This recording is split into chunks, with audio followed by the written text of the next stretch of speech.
रातो रङ भित्रको सहित मेरो छोरा। तिम्रो त घर जल्यो रे, देशका कार्यालय जले रे, जुन अहिले केही खरानी भएर शीतल भइसकेका छन्। तर मेरो मनको घर यसरी जलेको छ, कहिल्यै ननिभ्ने गरी, कहिल्यै ननिभ्ने गरी।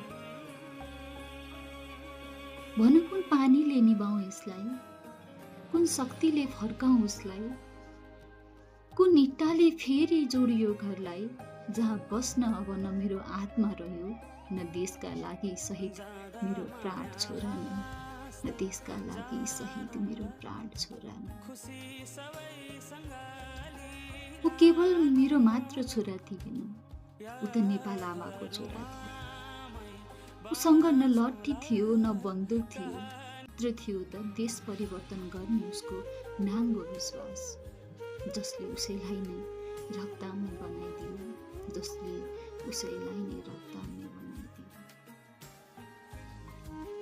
हे सरकार, कति पटक आफ्नो छोराछोरीको रगतले लतपतिन्छस्, कति हामी माथि राजनीति खेल्छस्।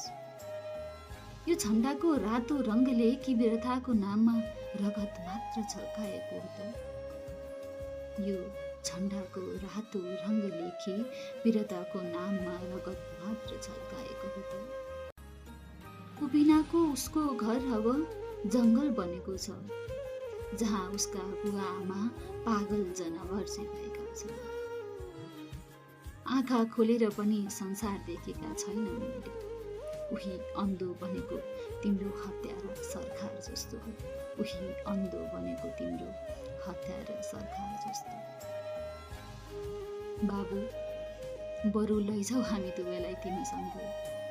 तिमी बिनाको देश केही फरक नहोला, तर तिमी बिनाको यो हाम्रो जिन्दगीको जग छिट्टै भत्किँदैछ, कहिल्यै नउठ्ने गरी, कहिल्यै नउठ्ने गरी।